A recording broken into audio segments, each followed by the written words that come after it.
Hello 12th class students, welcome to my YouTube channel NCERT hub. आज हम आपका chapter number 10 करने वाले हैं।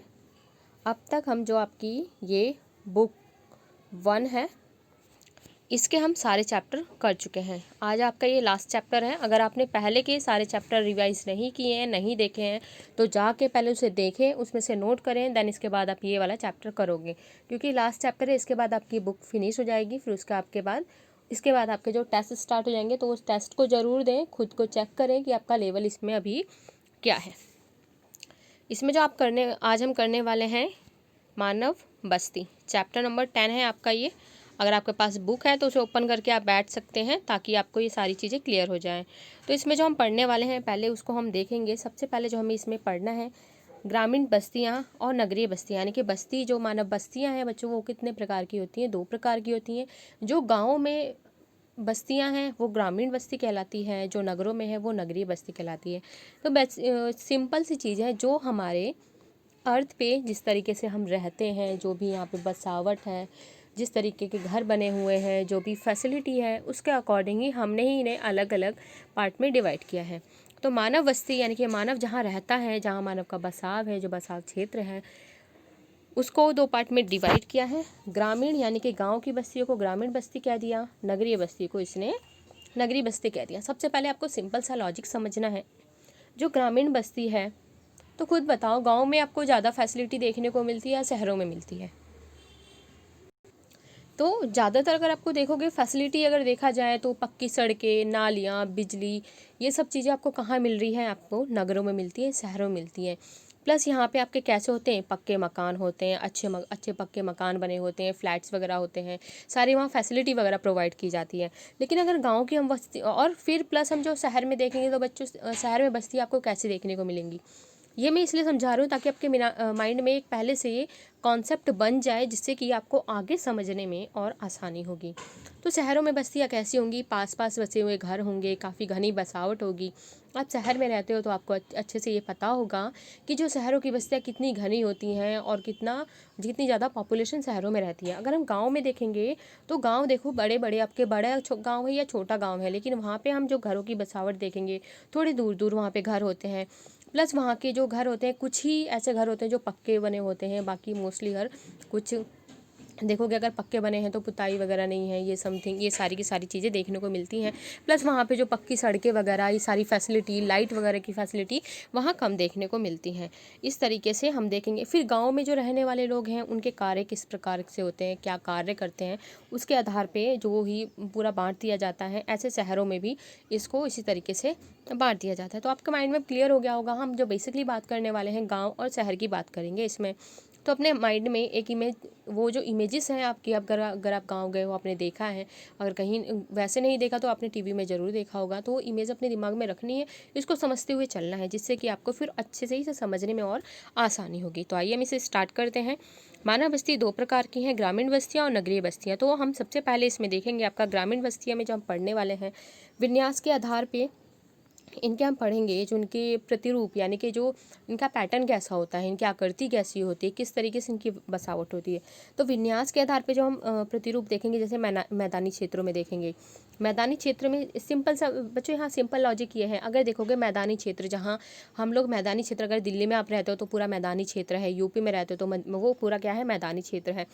तो यहाँ पे कैसी बसावट है? घनी बसावट है, और जो मकान बने हुए हैं आसपास बने हुए हैं। लेकिन हम पठारी क्षेत्रों में देखेंगे, यहाँ इतने ज़्यादा घनी बस्ती नहीं होगी, क्योंकि वहाँ पे इतनी ज़्यादा फैसिलिटी नहीं होती है, वहाँ जो वातावरण रहने के इतना अनुकूल नहीं होता है। तटीय क्षेत्रों में देखोगे तो यहाँ पे भी अगर घर बने हैं तो कुछ अलग तरीके से घर बने हुए होते हैं। प्लस यहाँ पे भी अगर मुंबई के एरिया देखें तो काफ़ी घना बसा एरिया है, और फिर वहाँ पे जो मकान बने हैं, वो घर बने हैं, वो कुछ बस्तियाँ जो बसी हैं वो कुछ अलग तरीके की बसी होती हैं। तो इनमें काफ़ी डिफरेंस देखने को मिलता है। वन में देखोगे तो वन में अगर देखा जाए तो आपने अगर सुना होगा, कहीं वन में देखोगे तो कहीं कोई छोटा सा इलाका, वहाँ पे कुछ लोग घर बना के रह रहे हैं। मरुस्थलीय क्षेत्र में देखेंगे तो यहाँ पे भी ज़्यादा कम ही डेंसिटी। अगर देखा जाए सबसे बेस्ट, तो सबसे ज़्यादा पॉपुलेशन कहाँ रहती है? मैदानी क्षेत्रों में रहती है। तो इनके आधार पे जो हम इसके प्रतिरूप देखेंगे, कार्य के आधार पे प्रतिरूप जो इसमें बनाए गए, लकड़हारा, पूरा जहाँ पे लकड़हारे रहते हैं उनका अलग कर दिया इन्होंने, मछुआरा और कृषि ग्राम और पशुपालक, ये पूरा इसमें कर दिया। इसके बाद आपका जो है आकृति के आधार पे कैसे होते हैं, आपके दोहरे ग्राम होंगे, दोहरे रैखिक होंगे जो अभी हम देखने वाले हैं, आयताकार होंगे, आपके कुछ वृत्ताकार होंगे जो इस तरीके से घर बने होते हैं साइड साइड में, तारे के आकार के होते हैं, कुछ कुछ टी आकार की बस्ती होती है, यानी कि यहाँ यहाँ यहाँ आपके घर बने हैं, फिर ऐसे इधर इधर आपके घर बने हैं। तो ये सब हम डायग्राम के साथ करेंगे। और कैसी बस्ती होती है, वाई आकार की बस्ती होती है, इधर आसपास घर बसे हुए हैं, वो चीज़ें हम आगे देखने वाले हैं। और इसके बाद जो हम नगरों में देखेंगे, नगरीय बस्तियों में हम क्या देखने वाले हैं, तो इसमें हम जो बेसिकली देखेंगे प्रकार्य के आधार पे देखेंगे, जो आपके प्रशासनिक नगर हैं, व्यापारिक नगर हैं, सांस्कृतिक नगर हैं, औद्योगिक नगर हैं, पर्यटन नगर हैं।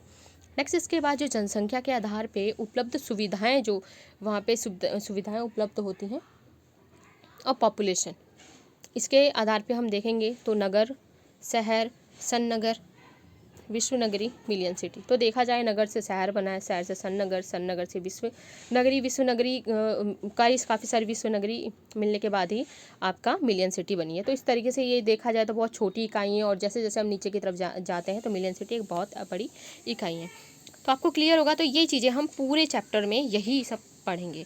तो आइए हम देखते हैं। सबसे पहले इसकी डेफिनेशन समझेंगे। आप एक कॉपी पेन लेके बैठ जाओ, जो नोट करना होगा साथ के साथ आप नोट करते जाएंगे, ताकि आपको बाद में कोई भी प्रॉब्लम ना हो। अगर आपको पहले, या सबसे बेस्ट तरीका ये है, पहले आप वीडियो को समझें, देन उसके बाद जो भी आपके अकॉर्डिंग पॉइंट लगते हैं उसे नोट करें। एनसीईआरटी बुक में आपका जो सारे के सारे पॉइंट है उसमें टोटली इसमें कराए गए हैं, इसमें से एक भी पॉइंट आपका मिस होने वाला नहीं है। इसमें जो हम करेंगे मानव बस्ती हम देखेंगे मानव बस्ती क्या होती है। एक स्थान जो साधारण रूप से और स्थायी रूप से बसा हुआ हो एवं मनुष्य का उसमें निवास हो, मानव बस्ती कहलाती है। तो मानव बस्ती बच्चों वही है जो एक साधारण रूप से बसी हो। जैसे हम देखेंगे जो गांव वगैरह के क्षेत्र हो गए, या कुछ ऐसे क्षेत्र हो गए जहाँ जब पर्वतीय इलाकों के क्षेत्र हो गए, वहाँ देखोगे एक जगह वो लोग कुछ अपने बस्ती वगैरह बसा लेते हैं, देन उसके बाद शिफ्ट भी कर देते हैं वहाँ पे। अगर जैसा हम शहरों में देखेंगे तो यहाँ पे स्थायी बस्ती देखने को मिलेगी, लेकिन कंडीशन ये है कि वहाँ मनुष्य रहता हो, वो क्या कहलाएगी, मानव बस्ती कहलाएगी। दोनों प्रकार की हो सकती है, या तो साधारण रूप से बनी हुई हो या वो स्थायी है। और वहाँ पे कौन रहता है, मनुष्य रहता है, वो क्या कहलाएगी, मानव बस्ती कहलाएगी। इतना क्लियर है। आइए हम चलते हैं आगे। बस्तियों के प्रकार एवं प्रतिरूप। इसमें आपकी है दो प्रकार की है, सहंत बस्ती है और प्रकीर्ण बस्ती है। तो आइए हम देखते हैं। सहंत बस्ती ऐसी बस्तियों में एक दूसरे के मकान काफ़ी नज़दीक होते हैं। इसमें क्या होता है, ये ऐसी बस्तियाँ जो होंगी, मान लो ये मकान है, ये इसके पास में, इसमें मकान कैसे होंगे, आपके काफ़ी करीब, मतलब के काफ़ी पास होंगे, नज़दीक होंगे एक दूसरे से। और ऐसे मकान आपके कहाँ पाए जाएंगे, यह बस्तियाँ नदी घाटियों के सहारे उपजाऊ मैदानों में होती हैं। यानी कि कहाँ होंगी, नदी घाटियों के सहारे। अगर देखा जाए आपकी ये गंगा नदी है, गंगा नदी के आसपास का ये पूरा क्षेत्र अगर आप देखोगे तो काफ़ी घना बसा इलाका है, क्योंकि यहाँ पे काफ़ी उपजाऊ क्षेत्र है, सिंचाई की सुविधाएं भी उपलब्ध हैं। उपजाऊ क्षेत्र होने की वजह से फसल की पैदावार ज़्यादा होती है, तो यहाँ पे आपको ज़्यादातर पॉपुलेशन देखने को मिलेगी। और बस्तियाँ भी कैसी हैं, यहाँ पे घनी बसी बस्तियाँ हैं। इसके बाद है, यहाँ समुदाय मिलकर रहते हैं तथा उनके व्यवसाय भी समान होते हैं। यहाँ पे जो रहने वाले समुदाय हैं वो बच्चों कैसे रहते हैं, आपस में मिलजुल के रहेंगे, और उनके जो कार्य जो करते हैं वो भी कैसे हैं, वो भी समान हैं। यानी कि ज़्यादातर अगर देखा जाए तो उसके आसपास के जो उपजाऊ क्षेत्र में रहने वाली पॉपुलेशन होती है, कौन सी पॉपुलेशन है, वो कृषि। आई थिंक इतना क्लियर होगा आपको। हमने सहंत बस्ती सबसे पहले इसे समझेंगे आप। सहंत बस्ती में हमने देखा है कैसी होंगी, पास पास सहंत, यानी कि पास पास बसी हुई बस्तियाँ, जो आसपास में, यानी कि बहुत एक दूसरे के नज़दीक जो बस्तियाँ होती कहाँ होती हैं, जो नदी घाटी वाले क्षेत्र के सहारे जो उपजाऊ मैदान होते हैं, यानी कि जहाँ पे कृषि अगर हम करें तो उसकी फसल बहुत ज़्यादा वहाँ पे देखने को, उत्पादकता वहाँ पे ज़्यादा है। जो जितनी भी फसल उगाई जाती है, तो फसल उगाने के बाद जो वहाँ पे उसकी जो उत्पादकता होती है ज़्यादा है। इसी प्रकार से यहाँ के जो समुदाय हैं ये मिलजुल के रहते हैं। इतना आपको क्लियर होगा। इसके बाद चलते हैं हम नेक्स्ट। प्रकीर्ण बस्ती कैसी होती है, इसमें सिंपल है। प्रकीर्ण यानी कि बिखरा हुआ, यानी कि यहाँ पे मकान दूर दूर होते हैं, खेतों के द्वारा एक दूसरे से अलग होते हैं। एक मकान यहाँ पे हो गया, देन एक यहाँ पे खेत है, फिर एक मकान यहाँ हो गया, फिर इसके बाद यहाँ पे आप देखोगे कोई खेत का बड़ा एरिया, फिर एक मकान, यहाँ पे दूर दूर बसे होते हैं, खेतों के द्वारा एक दूसरे से अलग होते हैं। एक सांस्कृतिक आकृति जैसे पूजा स्थल अथवा बाजार बस्तियों को एक साथ बांधता है। यानी कि कोई ना कोई एक सांस्कृतिक आकृति वहाँ पे होगी, या ऐसा कोई पूजा स्थल होगा बीच में। जैसे आप देखोगे ज़्यादातर अगर गांव वगैरह हम देखें तो बीच में मंदिर वगैरह होता है, जो क्या करता है पूरे एक एरिया को, बस्ती को एक साथ बांध के रखता है। और यहाँ पे लोग कैसे रहते हैं, दूर दूर रहते हैं। तो यहाँ पे काफ़ी कोविड-19 के फैलने के जो चांसेस हैं यहाँ पे काफ़ी कम होंगे, क्योंकि आप देख सकते हो मकान भी दूर दूर हैं, लोग भी एक दूसरे से दूर दूर रहते हैं। तो यहाँ पे तो कोविड-19 फैलने की इतनी ज़्यादा चांसेस नहीं होंगे। तो काफ़ी एक बेस्ट एग्जांपल है आपके लिए प्रकीर्ण बस्ती। अगर पेपर में लिखने के लिए 1 या 2 नंबर में आता है तो सबसे बेस्ट एग्जांपल आप लिख सकते हो। सहंत बस्ती यानी कि कोविड-19 फैलने के बहुत ज़्यादा चांसेस होंगे और प्रकीर्ण बस्ती में बहुत कम होंगे, क्योंकि सहंत बस्ती में लोग बहुत आसपास रहते हैं, मिलजुल के रहते हैं, एक समुदाय में रहते हैं। और जो आपका प्रकीर्ण बस्ती में ये लोग दूर दूर रहते हैं। आई थिंक इतना क्लियर होगा। कोविड-19 सबसे बेस्ट एग्जाम्पल है। इसके बाद चलते हैं हम ग्रामीण बस्ती। अब हम स्टार्ट करेंगे। अभी हमने नॉर्मल पढ़ा है बच्चों, बस्ती के बारे में पढ़ा है, इसके प्रकार और प्रतिरूप के बारे में पढ़ा है, सहंत और प्रकीर्ण बस्ती पढ़ा है। और देन उसके बाद हम देखेंगे ग्रामीण बस्ती। ग्रामीण बस्ती अधिक निकटता से तथा प्रत्यक्ष रूप से भूमि से नज़दीकी संबंध रखती है। तो इसमें सिंपल यही है, जो गांव में रहने वाले लोग हैं उनका जो बिल्कुल डायरेक्टली लिंक होता है, किससे होता है, भूमि से होता है। क्योंकि ये लोग कहाँ लगे हैं, प्राथमिक कार्यों में लगे होते हैं, जैसे कृषि में, पशुपालन में, मछली पकड़ना, इन सब कामों में ये लगे होते हैं। और इनके आकार कैसे होते हैं, जो भी यहाँ का एक आकार कैसा होता है, छोटा होता है। तो आई थिंक आपको इतना ही क्लियर होगा। ग्रामीण गांव में, अगर आप गांव में गए हो तो सबसे पहले, अब मैंने कहा था अपने दिमाग में आपको इमेज रखनी है। गांव होता है, गांव में क्या है, लोग हैं, लोग खेतों में जा रहे हैं, खेत वगैरह वहाँ काम करते हैं, मकान भी दूर दूर बने हुए होते हैं। वहाँ के लोग क्या काम, कृषि करेंगे, वो क्या है, पशुपालन भी करते हैं। गाय भैंस आराम से आपको, बकरियाँ देखने को मिल जाएंगी, जो लोग मोस्टली सबके घर में देखने को मिलती हैं। और काफ़ी लोग ऐसे हैं जो मछली पकड़ते हैं, यानी कि कोई ना कोई एक एरिया डिसाइड कर लेते हैं, वहाँ मछली पालन भी करते हैं ये लोग। तो सारी यहाँ पे कैसी एक्टिविटी, प्राइमरी एक्टिविटी हो गई। तो इनका डायरेक्टली किससे रिलेशन है, भूमि से नज़दीकी संबंध होता है। अब देखेंगे बस्तियों को प्रभावित करने वाले कारक। तो बस्तियों को प्रभावित करने वाले कारक बच्चों, ये क्वेश्चन आपका आ जाता है 5 नंबर में, इजीली क्वेश्चन आपका पूछा जाता है। उसमें देखेंगे जल आपूर्ति। तो बस्तियों को प्रभावित करने वाले कारक में सबसे बेस्ट है जल आपूर्ति। यानी कि अगर हम देखें, अगर आपने हिस्ट्री भी पढ़ी है, 6 to 8 क्लास में पढ़ी होगी, तो जो आपका पहले बसा हुआ था, यानी कि जो पहले लोग बसे थे वो नदियों के आसपास ही बसे थे, क्योंकि वहाँ पे एक तो कृषि अच्छे से हो जाती थी, प्लस सिंचाई की सुविधाएं उपलब्ध हो जाती थी, प्लस उनको जो पानी की आवश्यकता की जो पूर्ति होती है वो यहाँ से होती थी।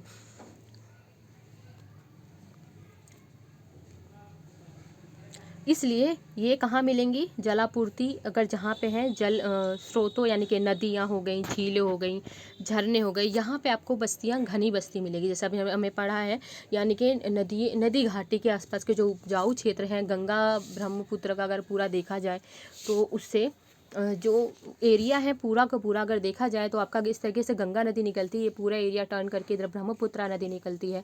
तो गंगा नदी का अगर आसपास का एरिया देखोगे आप बच्चों, बहुत ज़्यादा घना बसा एरिया है। और इधर आपकी ब्रह्मपुत्रा नदी है जो असम से यहाँ यू टर्न लेके आती है, तो ये आप देखोगे ये भी काफ़ी अच्छा खासा बसा एरिया है, क्योंकि ये अपने साथ क्या है, सारे अवसाद लेके आती हैं, जमा कर देती हैं, डिपॉजिट करती जाती हैं। तो आसपास का जो क्षेत्र है वो धीरे धीरे क्या हो जाता है, वो उपजाऊ हो गया है आज के टाइम पे। और यहाँ पे पानी की फैसिलिटी वगैरह मिलती है, तो ये काफ़ी घने बसे क्षेत्र होते हैं। भूमि किस तरीके से बस्तियों को प्रभावित करती है, तो जो उपजाऊ भूमि है वहाँ पे आपको पॉपुलेशन ज़्यादा मिलेगी, वहाँ बस्तियाँ ज़्यादा मिलेंगी, और जो समतल भूमि है वहाँ भी ज़्यादा मिलेगी। अगर देखा जाए कहीं अगर अनउपजाऊ भूमि है, जहाँ पे खेती करने में फसल की पैदावार इतनी नहीं होती, तो आपको वहाँ पे काफ़ी कम बस्ती देखने को मिलेगी। उच्च भूमि क्षेत्र, बाढ़ से बचने तथा कीड़े मकोड़े से बचा जा सके। तो जो बस्ती, अगर किसी को अगर घर भी बनाना है, अगर जब आप बेसिकली आपको इनिशियली, आप मान लो काफ़ी पहले टाइम पे आप लोग रह रहे हैं, अगर आपको अब कोई घर बनाना है तो आप क्या करोगे, तो आप ये देखोगे ना पर्टिकुलर ऐसा एरिया कि जहाँ बाढ़ ना आ सके। तो बाढ़ ना आ सके तो मान लीजिए ये आपका कोई ऐसा समतल मैदान हो गया और ये थोड़ा ऊंचा यहाँ पे क्षेत्र हो गया। आपको पता है हर साल यहाँ पे क्या आती है, यहाँ पे बाढ़ आ जाती है। जो बाढ़ का पानी है ये एरिया कवर कर लेता है। तो आप कहाँ चाहोगे, आप तो यहाँ पे घर बनाना चाहोगे ताकि आपको बार बार हर साल यहाँ पे कोई भी प्रॉब्लम ना हो। अगर आपका घर यहाँ पे होगा तो नीचे वाला एरिया आपका पानी में चला जाएगा। तो क्या करते हैं, ज़्यादातर जो उच्च क्षेत्र भूमि क्षेत्र थे वहीं पे ही बस्तियाँ सबसे पहले ज़्यादा बस्ती शुरू हुई हैं। वहाँ पे आपको जो बस्तियों की बसावट है काफ़ी घनी देखने को मिलेगी। प्लस यहाँ पे जो कीड़े मकोड़े भी होते हैं उनसे भी बचा जा सकता है। नेक्स्ट है गृह निर्माण सामग्री। जहाँ गृह निर्माण सामग्री मिलती है जैसे लकड़ी पत्थर, वहाँ पे ज़्यादा बस्तियाँ देखने को मिलेंगी। क्योंकि जहाँ पे जो जैसे मान लो जहाँ पे लकड़ी मिल रही है तो वहाँ पे अब लकड़ी को बने घर देखने को मिलेंगे। पत्थर हैं वहाँ ज़्यादा पत्थर का यूज़ करते हैं। जैसे चीन का लोयस का मैदान, इसका एग्जाम्पल है चीन का लोयस का मैदान। आप इसमें ये एग्जाम्पल जब ये क्वेश्चन अटैम्प्ट करोगे तो लिख के आओगे इसमें। नेक्स्ट इसमें सुरक्षा की दृष्टि से भी अगर कहीं पे भी आप बसने जा रहे हो, कहीं मान लो यहाँ से आप घर बेच के कहीं अच्छी जगह खरीदने जाओगे तो आप सबसे पहले वहाँ पे क्या देखोगे कि राजनीतिक अस्थिरता ना हो। मतलब वहाँ पे कोई ऐसी पॉलिटिकल ऐसी एक्टिविटी ना हो रही हो, दंगे वगैरह ना हो रहे हो कि बाद में आपको प्रॉब्लम हो, युद्ध वगैरह होने की संभावना ना हो, पड़ोसी समूहों के उपद्रवी होने की स्थिति में। जैसे मान लो आपके आसपास कोई ऐसा समूह है, ऐसा कोई पड़ोसी है जो वहाँ पे प्रॉब्लम क्रिएट करते हैं, लड़ाई करते रहते हैं ज़्यादा, और आप वहाँ पे अनसेफ हो, तो आप क्यों रहना चाहोगे। उपद्रवी होने की स्थिति में गांवों को सुरक्षात्मक जगहों पर बसाया जाता है। अब जैसे ये देखो, जैसे मान लो कोई गांव भी बसाया जा रहा है तो पर्टिकुलर कोई ऐसा एरिया देखा जाता है जो उनके लिए सेफ़ हो। अगर हम भी घर खरीदने जाएंगे तो खुद से आप देख के सोचो आपको कैसा एरिया चाहिए होगा, सेफ़ चाहिए होगा, जहाँ पे ये सब एक्टिविटीज़ ना होती हों। तो इस तरीके से जो गांव वगैरह भी बसाए गए हैं वो कैसे, जो सुरक्षित जगह है वहाँ बसाए गए हैं। जैसे एग्जांपल नाइजीरिया, अगर आपको क्वेश्चन लिखने के लिए आएगा, दो एग्जांपल मैंने बताया है, चीन का लोएस्ट मैदान और नाइजीरिया, जरूर लिख के आओगे। आपको बार बार इस चीज़ों को रिपीट करना है, पढ़ना है, आपको अपने आप ये याद हो जाएगा। तो आई थिंक आपको ये क्लियर होगा। नेक्स्ट हम चलते हैं नियोजित बस्ती। तो नियोजित बस्ती क्या होती है, इस तरह की बस्तियां सरकार द्वारा बसाई जाती हैं। तो नियोजित बस्ती वो होती है जो सरकार द्वारा बसाई जाती है। सिंपल एक वर्ड याद रखना, नियोजित बस्ती किसने बसाई है, जो सरकार द्वारा। तो जाहिर सी बात है सरकार द्वारा जो बसाई गई है, जो बिल्कुल वेल प्लान्ड है, तो वहाँ पे आपको हर चीज़ पूरी फैसिलिटी मिलेगी। जैसे सुविधाएं होगी, आवास, पानी वगैरह, बिजली की सुविधा, सिक्योरिटी वगैरह, सारी चीज़ वहाँ पे आपको प्रोवाइड की जाएगी। इसके बाद है उदाहरण, जैसे इथोपिया में सरकार द्वारा ग्रामीणीकरण योजना, भारत में इंदिरा गांधी नहर के क्षेत्र में नहरी बस्तियों का विकास। तो अगर आप देखोगे जैसे इथोपिया में सरकार ने क्या किया, इसका ग्रामीणीकरण किया है, और मतलब एक एग्जाम्पल दिया है कि यहाँ पे सरकार द्वारा यहाँ पे इस गांव को बसाया गया है इस योजना के अंतर्गत। और भारत में देखा जाए तो भारत में इंदिरा गांधी नहर बनाने से जो नहरी बस्तियों का विकास हुआ है। जैसे इंदिरा गांधी नहर की, अगर हम यहाँ पे इंदिरा गांधी नहर बच्चों आपकी राजस्थान में अगर हम इसकी बात की जाए तो इंदिरा गांधी नहर मान लीजिए आप इस तरीके से यहाँ से निकल के जाती है। तो इसके जाने से पहले क्या था, ये जो आसपास का जितना आपको एरिया देखने को मिल रहा है ये काफ़ी यहाँ पे सूखा था, लेकिन इस नहर के निकलने से, इस नहर के जाने से ये आसपास का एरिया आपका कैसा हो गया है, काफ़ी घना बसा एरिया हो गया है। यहाँ ग्रीनरी देखने को मिलती है और काफ़ी ज़्यादा यहाँ पे क्या होती है, फसल होती है। तो इस तरीके से जो सरकार द्वारा बसाई गई हुई नियोजित बस्तियाँ होता काफ़ी इससे बेनिफिट भी होता है। तो ग्रामीण बस्तियों के प्रतिरूप, तो अब चलते हैं हम इनके प्रतिरूप करेंगे कि ग्रामीण बस्तियाँ जो होती हैं उनका आकार कैसा है। यानी कि सबसे पहले हम देखेंगे आकृति के आधार पे देखेंगे तो इनका आकार कैसा होता है। जब भी मैंने आपको पहले बताया था। तो अब मैं किसकी बात कर रहे हैं, ग्रामीण बस्तियों की बात कर रहे हैं। आपके पेपर में क्वेश्चन आएगा तो नियोजित यानी कि शहरी बस्तियों में ये आंसर नहीं आएगा, ये आपका आएगा ग्रामीण बस्तियों में, क्योंकि ये बसावट कहाँ देखने को मिलेगी, ग्रामीण क्षेत्रों में मिलेंगी। और किसके आधार पे है, ये आकृति के आधार पे है। चलते हैं हम इसे, अब आगे चलते हैं हम। जैसे आकृति के आधार पे है तो इसमें आपके हो गया रैखिक प्रतिरूप, आयताकार प्रतिरूप और वृत्ताकार प्रतिरूप।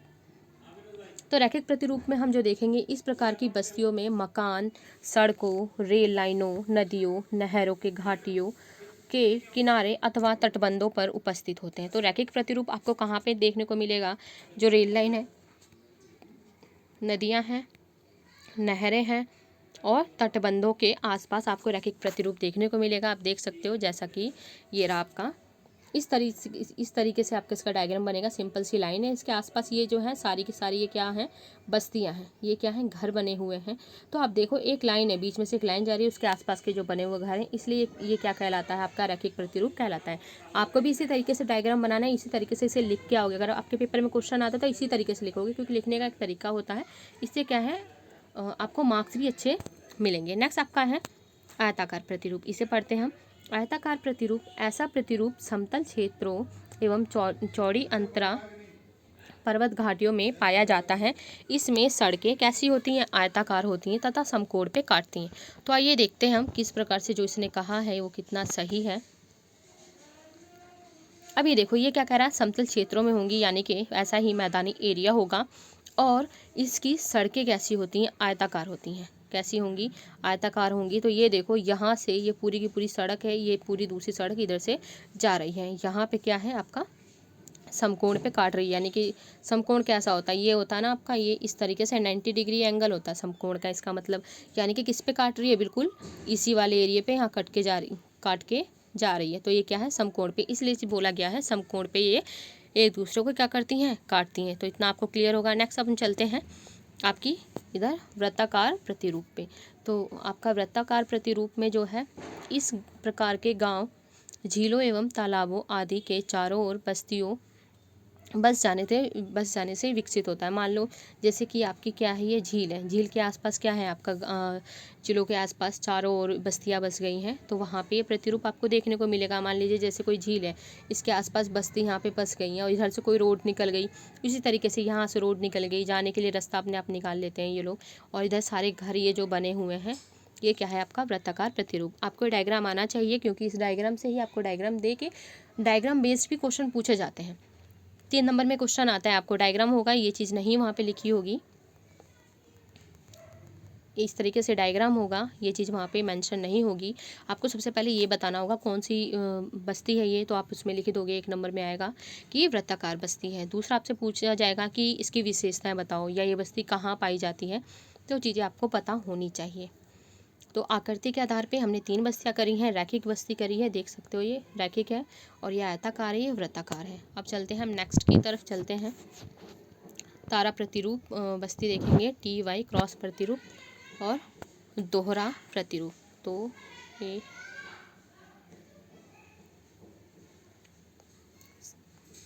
सबसे पहले हम देखते हैं तारा प्रतिरूप। जब कई मार्ग आकर एक स्थान पर मिलते हैं, उन मार्गों के सहारे मकान बन जाते हैं। वहाँ तारे के आकार की बस्तियाँ होती हैं। तो आपको क्लियर होगा, जब कई सारे मार्ग क्या करेंगे, आपस में आके मिलेंगे, जैसा कि डायग्राम में ये दिया हुआ है।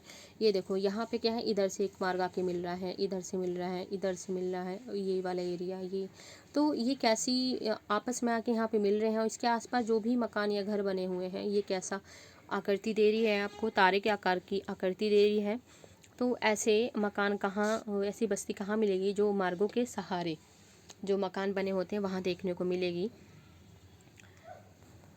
ये आप देख सकते हो तारा प्रतिरूप। ये डायग्राम आपको बनाना है, इसे ज़रूर बनाएं। नेक्स्ट आपका है इसमें टी आकार प्रतिरूप, या टी या वाई। टी के आकार की बस्तियाँ सड़क के तिराहे पर होंगी, यानी कहाँ होती हैं, सड़क के तिराहे पर होती हैं, जैसा कि आप यहाँ डायग्राम में देख सकते हो। ये रहा, ये टी कहीं ना कहीं अगर देखोगे तो कैसा क्रिएट कर रही है, ये इस तरीके से क्या बना रही है, ये टी बना रही है। तो सड़क के तिराहे पे देखने को मिलेगी। वाई आकार, जहाँ दो मार्ग मान लीजिए बच्चों, एक ये मार्ग है आपका और एक ये मार्ग है, जहाँ 2 मार्ग आकर तीसरे मार्ग से मिलते हैं। क्या होगा, जहाँ 2 मार्ग आके तीसरे मार्ग से मिल जाते हैं, वो कहलाती है आपकी वाई आकार। एक्स यानी कि एक्स आकार चौराहे पर प्रारंभ होते हैं। एक्स आकार की बस्ती कहाँ होती है, चौराहे पे प्रारंभ होगी। इस तरीके से ये आपका चौराहा है, तो क्या हो जाएगी, एक्स आकार की ये बस्ती हो जाएगी। कुछ इस तरीके से, वो जो हमने पढ़ा था वो 90 डिग्री एंगल था, लेकिन इसमें जो आपको देखने को मिलेगा इस तरीके से होगी। तो इसमें थोड़ा ये अंतर है। तो आपको ये चीज़ें याद होनी चाहिए कि कौन सी बस्तियाँ कहाँ मिलेंगी। नेक्स्ट इसके बाद है आपका दोहरा प्रतिरूप। तो दोहरा प्रतिरूप जो है, नदी, यहाँ पे आपका नदी लिखा हुआ है, नदी पर पुल या फेरी के दोनों ओर इन बस्तियों का विस्तार होता है। तो यहाँ देख सकते हो जो आपका ये पुल है और ये देखो इसके दोनों ओर यहाँ जो बस्तियाँ बसी हुई हैं, ये कैसा है आपका दोहरा प्रतिरूप है। आई थिंक ये क्लियर हुआ होगा। ये 6 हमने पॉइंट किए हैं, काफ़ी इंपॉर्टेंट है ये। यहाँ से क्वेश्चन आपका 3 नंबर में एक डायग्राम का आता है और वैसे आपके एग्जाम में पूछा जाता है। और कितने प्रकार की ये जो होती हैं बस्तियाँ, आपको ये भी क्लियर होना चाहिए। चलते हैं हम नेक्स्ट। आपका इसमें पॉइंट है, विश्व के विकासशील देशों में ग्रामीण बस्तियों की प्रमुख समस्याएं क्या हैं। अगर हम देखा जाए विकासशील देश जैसे भारत हो गया, आपका पाकिस्तान हो गया और बांग्लादेश हो गया, तो सारे कैसे हैं ये विकासशील देश हैं। तो इसमें कौन कौन सी प्रॉब्लम देखने को मिलती हैं, किस में, ग्रामीण बस्तियों की बात कर रहे हैं हम। तो इसमें देखो जल की अपर्याप्त आपूर्ति, यानी कि देखा जाए तो यहाँ पे जल की काफ़ी प्रॉब्लम है, पानी सही स्वच्छ नहीं मिल पाता है। नेक्स्ट है आधारभूत सुविधाओं का अभाव है। जो आधारभूत सुविधाएं हैं, जो भी फैसिलिटी मिलनी चाहिए, नॉर्मल फैसिलिटी, वो नहीं मिल पाती हैं। शिक्षा व स्वास्थ्य संबंधी सुविधाओं का यहाँ पे अभाव पाया जाता है। और अनियोजित व अनाधिकृत बस्तियों की संख्या, बढ़ती संख्या, यानी कि जो ऐसी कॉलोनियाँ हो, आपने सुना होगा काफ़ी कॉलोनी की ये तो ऐसे ही बस गई थी, यहाँ पे लाइट भी नहीं है, बोलते हैं ये तो जो सरकारी जो एक लाइन बोली जाती है, यानी कि ये बोला जाता है ये तो जो सरकार का मैप है उसमें भी नहीं आती हैं। तो काफ़ी बस्तियाँ ऐसी हैं जो बस गई हैं, बाद में उसे जो सरकार कोर्ट वगैरह में वो याचिका वगैरह दायर करके उसको उसमें शामिल किया जाता है। देन उसके में धीरे धीरे, जैसे कोई भी ऐसा एरिया है, मान लो कोई भी एरिया आपके आसपास कोई ना कोई ऐसा एरिया होगा जो गांव के जैसा एरिया है, वहाँ पे आपको काफ़ी ज़मीन सस्ती मिल रही है। तो धीरे धीरे देखोगे यहाँ पे क्या है, काफ़ी सारे लोग यहाँ पे घर खरीद लेंगे। घर खरीदने के बाद अभी यहाँ पे फैसिलिटी चाहिए होगी, तो फैसिलिटी के लिए क्या करेंगे, मान लो जैसे यहाँ पे रोड हो गया, यहाँ पे इनको लाइट्स भी चाहिए जलने के लिए, जो लाइट्स की फैसिलिटी वगैरह चाहिए, यहाँ पे सड़कें अच्छी होनी चाहिए, रोड अच्छी होनी चाहिए, पानी की फैसिलिटी चाहिए। तो ये धीरे धीरे करके इस बस्ती को क्या करते हैं, ये यहाँ पे सारी की सारी फैसिलिटी लेने के लिए कोर्ट वगैरह में वहाँ जाते हैं। तो इनकी संख्या काफ़ी बढ़ती चली जा रही है आज के टाइम पे। इसके बाद जो आगे आपका है जल जनित बीमारियाँ, तो इसमें जो विकासशील देशों में जल जनित बीमारियाँ देखने को मिलती हैं, जैसे हैजा हो गया, पीलिया आदि। दक्षिण एशिया के प्राय बाढ़ एवं सूखे से ग्रस्त रहते हैं, यानी कि दक्षिण एशिया के अगर हम देश देखेंगे, यहाँ पे क्या है, सबसे ज़्यादा प्रॉब्लम बाढ़ की है और सूखे की है। नेक्स्ट इसके बाद है सिंचाई सुविधाओं का अभाव। तो सिंचाई सुविधाओं का जो अभाव अगर देखने को मिलता है तो यहीं पे, क्योंकि हमारे यहाँ की जो कृषि है बच्चों, वो कैसी कृषि है, मानसून पे आधारित है। हमारे यहाँ सिंचाई की इतनी ज़्यादा फैसिलिटी नहीं है, तो सारी प्रॉब्लम देखने को मिलती हैं। शौच घर एवं कूड़ा कचरा निस्तारण, विद्यालयों का अभाव देखने को मिलता है। अब हम चलते हैं हमारी ग्रामीण बस्तियाँ जो हमारी कंप्लीट हो गई हैं, जो हमने देखी है ग्रामीण बस्ती, यहाँ से स्टार्ट किया था हमने, ग्रामीण बस्ती के बारे में पढ़ा था। देन बस्तियों को प्रभावित करने वाले जो कारक थे वो पढ़े हैं, फिर इसी में नियोजित बस्ती देखी, इसके हमने प्रकार देखे हैं। देन हमने इसके बाद जो विश्व के विकासशील देश की प्रमुख समस्याएं हैं वो देखी हैं। अब हम चलते हैं आकार के आधार पे जो नगरीय बस्तियां हैं वो देखेंगे। तो इसमें जो हम अब करने वाले हैं, शहर, सन नगर, विश्व नगरी, मिलियन सिटी, जो मैंने आपको पहले बताया था, ये आकार के आधार पर नगरीय बस्तियाँ। तो अब देखो जो शहर बस्तियाँ कहलाती हैं, किस प्रकार से कहलाएंगी वो, यहाँ पे यातायात के केंद्र होते हैं, प्रशासनिक कार्यालय होते हैं, और 10 लाख प्लस होने पर ये वाली जो क्षेत्र है, अगर 10 लाख से ज़्यादा हो जाएगी, यही बाद में क्या कहलाती है, मिलियन सिटी कहलाती है। विशाल विकसित नगर क्षेत्र होते हैं। जो सन नगर क्या होते हैं, आपको ये चीज़ें कोटिंग, ये पर्टिकुलर लाइन पता होनी चाहिए। जो सन नगर है तो क्या है, विशाल विकसित नगर होते हैं। यह शहरों के मिलने से बनता है। ये किसके मिलने से बनता है बच्चों, ये शहरों के मिलने से बनता है, यानी कि शहर प्लस शहर, काफ़ी सारे शहर मिलेंगे तो क्या बनेगा, सन नगर बनेगा। जैसे एग्जांपल है टोक्यो, लंदन, शिकागो। इस शब्दावली का प्रयोग, यानी कि सन नगर का सबसे पहले यूज़, इस शब्द का सबसे पहले इस्तेमाल किया था 1915 में पैट्रिक गिडिस ने किया था। इसके बाद हम देखते हैं विश्व नगरी। विश्व नगरी ये कौन सा आपका शब्द है, यह आपका यूनानी शब्द है। यह सन नगरों के मिलने से बनता है। ये किसके मिलने से बनेगा, मैंने आपको पहले ही बताया था, ये सन नगरों के मिलने से, काफ़ी सारे सन नगर मिलकर क्या बनेंगे, विश्व नगरी बनाएंगे।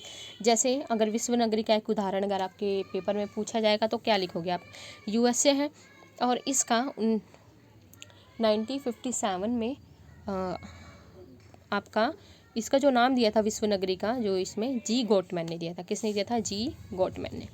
मिलियन सिटी यानी कि 1 मिलियन प्लस जनसंख्या, यानी कि 1 मिलियन से ज़्यादा जनसंख्या होती है वो मिलियन सिटी कहलाएगी। तो पहली मिलियन सिटी कौन बनी थी? लंदन। लंदन पहली मिलियन सिटी थी। वर्तमान में 438 मिलियन सिटी है। तो आई थिंक आपको क्लियर होगा। शहर है, शहर से आपका सन नगर, काफ़ी सारे शहर मिल के बाद में सन नगर बनेगा, काफ़ी सारे सन नगर मिल के ये आपका विश्व नगरी बनेंगे। देन इसकी अगर पॉपुलेशन बाद में ज़्यादा हो जाती है तो ये क्या बन जाता है? मिलियन सिटी बनता है। इसके बाद कुछ आपके ये हैं, ये आपको याद करने पड़ेंगे, जैसे प्रशासनिक नगर, व्यापारिक नगर, व्यावसायिक नगर, सांस्कृतिक नगर। तो प्रशासनिक नगर में क्या होता है? राजधानियाँ जहाँ केंद्रीय सरकार के प्रशासनिक कार्यालय होते हैं। प्रशासनिक नगर वो होते हैं कि केंद्रीय सरकार के जहाँ पे राजधानी होती है, जहाँ वहाँ की राजधानी है, वहाँ केंद्रीय सरकार के प्रशासनिक कार्यालय मिलेंगे, जैसे नई Delhi, Canberra, Beijing, Addis अबाबा, Washington DC एवं लंदन। और इसके बाद जो आपका है विक्टोरिया है, ये सारे विक्टोरिया है, ब्रिटिश कोलंबिया,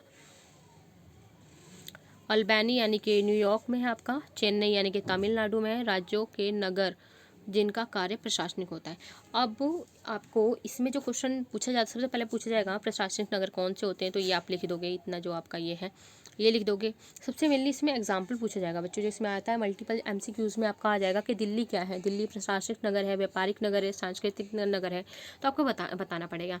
जैसे अगर पूछा जाएगा एक प्रशासनिक नगर के नाम लिखिए, तो आपको पता होनी चाहिए अदिस अबाबा क्या है? प्रशासनिक नगर है। वाशिंगटन डीसी क्या है? प्रशासनिक नगर है। तो ये क्वेश्चन काफ़ी ज़्यादा पूछे गए हैं, जो आप आगे भी अगर आप देखोगे तो कंपटीशन एग्जाम में भी आपको बच्चे क्वेश्चन देखने को मिलेंगे। तो इसलिए अभी से काफ़ी अच्छे से पढ़ाई करते हुए चलो, तो नोट्स बनाते चलो, ताकि आपको आने वाले टाइम में कोई भी प्रॉब्लम ना हो। आपके नोट्स प्रिपेयर हो, बस आपको रिवाइज करना होगा।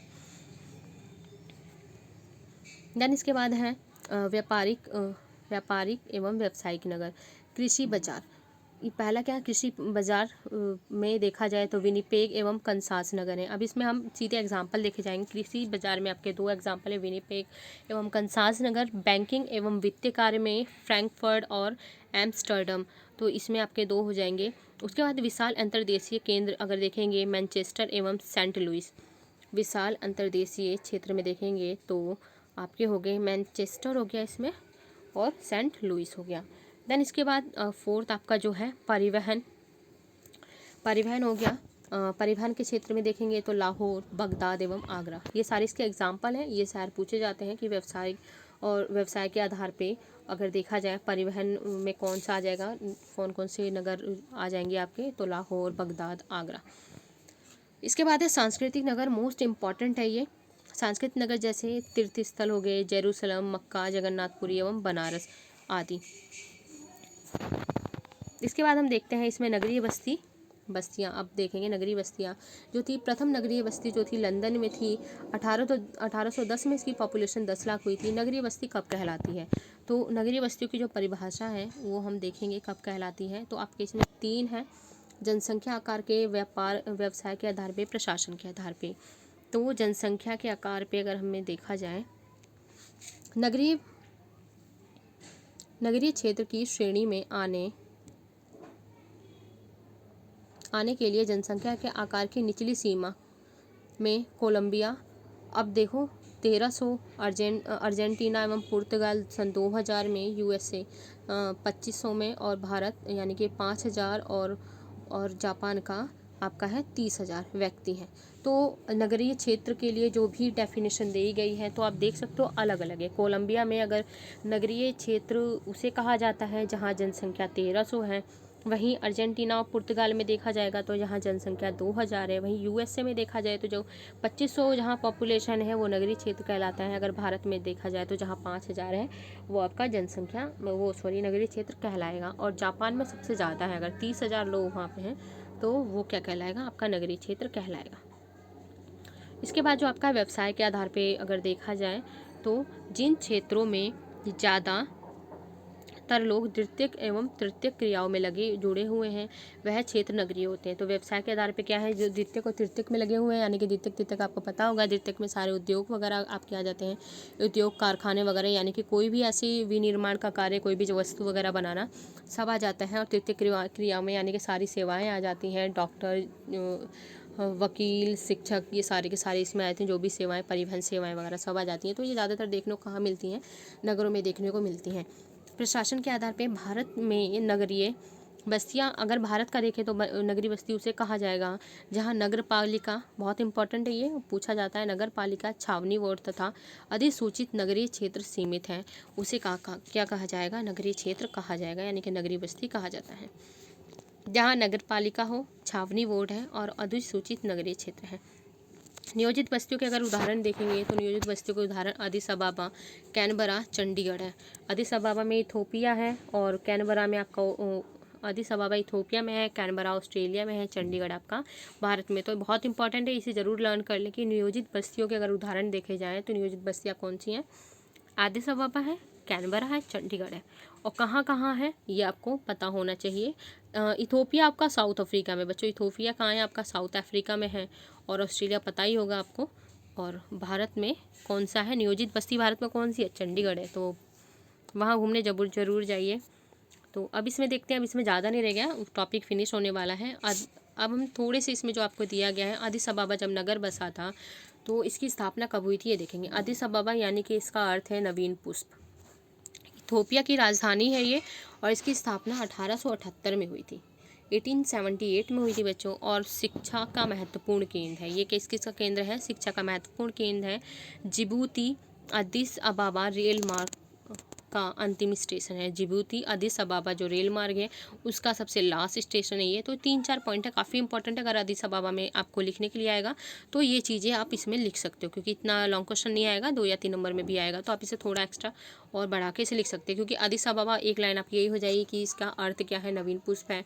दूसरा यही हो जाएगी आपकी, दूसरा पॉइंट की इथोपिया की, अदिस अबाबा इथोपिया की राजधानी है। तीसरा पॉइंट ये हो जाएगा कि इसकी स्थापना 1878 में हुई थी। फोर्थ आपको हो जाएगा शिक्षा का अपना महत्वपूर्ण केंद्र है। और फिफ्थ पॉइंट होगा जिबूती अदिस अबाबा रेल मार्ग का अंतिम स्टेशन है। तो आई थिंक आपको ये सारों के 5 पॉइंट आपको आराम से बन जाएंगे। 5 नंबर में भी आप कहा गया तो आप इसे लिख के ईजिली आ जाओगे। अब देखते हैं कैनबरा। कैनबरा किसकी, ऑस्ट्रेलिया की राजधानी है। इसके जो वास्तुविद हैं, यानी कि जो इसकी यहाँ पे इनको जो निर्माण किया था कैनबरा का, वाल्टर बर्ली ग्रिफिन ने किया था। जो ये क्या है, अमेरिकन है। कब किया था, 1912 में किया था। क्लियर है, कैनबरा के बारे में इतना ही है। नगरीय बस्तियों की जो 2 चीज़ें आपकी थी इसमें, अदिस अबाबा और कैनबरा, नगरीय बस्तियों की समस्याएं। आई थिंक ये लास्ट टॉपिक बचा है। नगरीय बस्तियों की जो समस्या देखने को मिलती हैं, आर्थिक समस्याएं हैं, पर्यावरण का ह्रास है, सामाजिक एवं सांस्कृतिक समस्याएं हैं, नगरों के आसपास बढ़ती मलिन बस्तियां हैं, परिवहन या बढ़ते जाम की समस्या है, अनाधिकृत बस्तियों की वृद्धि। आर्थिक समस्याएं यानी कि जो भी वहाँ पे जो आर्थिक रूप से पिछड़े हुए जो लोग रहते हैं वहाँ ऐसी प्रॉब्लम भी देखने को मिलती हैं। और कहीं ना कहीं डेवलपमेंट होने की वजह से जो भी वहाँ पे अगर कार्य वगैरह, जैसे दिल्ली का एग्जांपल ले लो आप, सबसे बेस्ट है। यहाँ पॉल्यूशन इतना ज़्यादा बढ़ गया है कि बहुत ज़्यादा यहाँ पे पॉल्यूशन हो गया है, इतनी ज़्यादा बस्ती यहाँ पे हो गई है। और सामाजिक एवं सांस्कृतिक समस्याएं यहाँ पे बहुत ज़्यादा आती हैं जो, और इसके आसपास जो भी मलिन बस्तियाँ, छोटी छोटी जो बस्तियाँ बढ़ जा रही हैं उनके प्रॉब्लम होती है। और देख सकते हो इस टाइम कितना ज़्यादा जाम वगैरह, ट्रैफिक प्रॉब्लम इतनी ज़्यादा हो गई है। और अनाधिकृत यानी कि अगर देखा जाए दिल्ली के आसपास कुछ ऐसे क्षेत्र होंगे, बॉर्डर वाले कुछ ऐसे एरिया हैं जो वहाँ पे अनाधिकृत बस्तियाँ बसती जा रही हैं, यानी कि वो लोग जहाँ पे रहना अलाउ नहीं है, लेकिन फिर भी वहाँ पे लोग जो खेत वाली ज़मीन वगैरह थी उन्हें खरीद के लोग रह रहे हैं। तो आई थिंक आपको चैप्टर कैसा लगा होगा बच्चों, कमेंट करके ज़रूर बताना कि किस तरीके से है। आपकी जो फर्स्ट बुक है ये कंप्लीट हो चुकी है फाइनली। इसे अच्छे से ये लर्न करें, इसके आपके टेस्ट वगैरह होंगे, फिर देखते हैं आपका लेवल अभी तक क्या है। बाकी आपके चैप्टर अपलोड है। मैप प्रैक्टिस नहीं करी है तो बच्चे मैप प्रैक्टिस कर लो। सारी मैप की, इंडिया की मैप प्रैक्टिस अपलोड है प्लेलिस्ट में, और वर्ल्ड, इंडिया की और वर्ल्ड की भी अपलोड है। तो सारे के सारे बच्चे जाके ज़रूर इसे करेंगे। और आपकी सेकंड बुक भी जल्दी अपलोड हो जाएगी, तो जल्दी से अपनी प्रिपरेशन स्टार्ट करें। मेरी तरफ से ज़्यादातर चीज़ें फिनिश हो चुकी हैं। अब आपकी बारी, आपको अच्छे से रिवीजन करनी है, अच्छे से पढ़ना है। तो अब मिलेंगे नेक्स्ट बुक में चैप्टर नंबर 1 के साथ। तब तक ये अच्छे से कंप्लीट करें। और बाकी जो भी है मैप प्रैक्टिस आपको करनी है, जो चीज़ें हैं मैप करना है, मैप करो। इंडिया का मैप अपलोडेड है, सारे आपको करने हैं। और वर्ल्ड का है, वर्ल्ड के भी सारा आपको इसमें से करना है। और जो ये है इसके सारे चैप्टर अपलोड हैं इस बुक के, वो आपको फिनिश करने हैं। ओके, मिलते हैं नेक्स्ट वीडियो में। तब तक इसकी और सीबीएसई के जो क्वेश्चन है फर्स्ट चैप्टर के कंप्लीट हो चुके हैं, तो जिन बच्चों ने नहीं किए उसे ज़रूर कर लेंगे। Okay, till then bye.